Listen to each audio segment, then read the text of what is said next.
വരുന്ന ലോക്സഭാ തെരഞ്ഞെടുപ്പിൽ എറണാകുളത്ത് UDF സ്ഥാനാർത്ഥിയായി കേന്ദ്രമന്ത്രി KV തോമസ് തന്നെ രംഗത്തുവരുമെന്നുറപ്പായതോടെ കൂടുതൽ ശക്തനായ സ്ഥാനാർത്ഥിയെയാണ് മണ്ഡലത്തിൽ CPM അന്വേഷിക്കുന്നത്.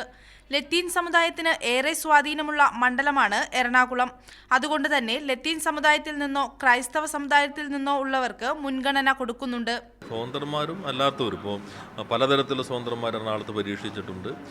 വിശ്വനാഥ മേനോനെ പോലുള്ള ആളുകളോട് വിജയിച്ചിട്ടുണ്ട്. CPM സ്ഥാനാർത്ഥിയായിക്കൊണ്ട് രവീന്ദ്രനാഥിനെ പോലുള്ള ആളുകൾ മത്സരിച്ചിട്ടുണ്ട്. സ്വതന്ത്രന്മാരെയും ഇടതുപക്ഷം പരീക്ഷിച്ചിട്ടുണ്ട്. സെബാസ്റ്റ്യൻ പോളിനോട് സ്വതന്ത്രന്മാർ വിജയിച്ചിട്ടുണ്ട്.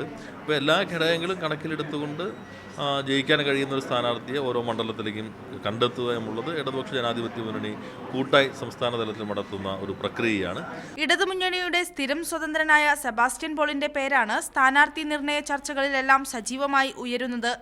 1997 ലോക്സഭാ തെരഞ്ഞെടുപ്പിൽ കന്നി അംഗത്തിൽ തന്നെ വിജയവും കൊണ്ടായിരുന്നു സെബാസ്റ്റ്യൻ പോളിന്റെ വരവ്.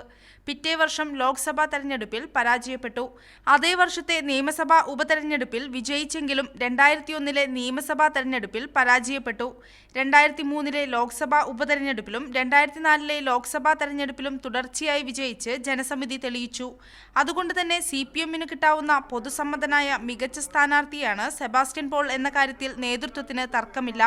സെബാസ്റ്റ്യൻ പോളിനെ കൂടാതെ മറ്റു സ്വതന്ത്രരുടെ പേരുകളും ചിലയിടങ്ങളിൽ നിന്നുയരുന്നുണ്ട്. പാർട്ടിക്കുള്ളിൽ നിന്ന് തന്നെ സ്ഥാനാർത്ഥി ഉണ്ടാകണമെന്ന ആവശ്യവുമുണ്ട്.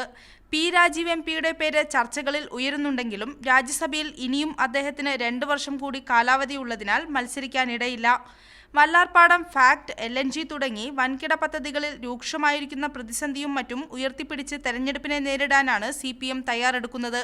ജില്ലയിൽ പാർട്ടിക്കുള്ളിലെ വിഭാഗീയ പ്രവർത്തനങ്ങളൊന്നും മണ്ഡലത്തിലെ തെരഞ്ഞെടുപ്പ് വിജയത്തെ ബാധിക്കില്ലെന്നാണ് പാർട്ടിയുടെ കണക്കുകൂട്ടൽ. മീഡിയ 1 കൊച്ചി.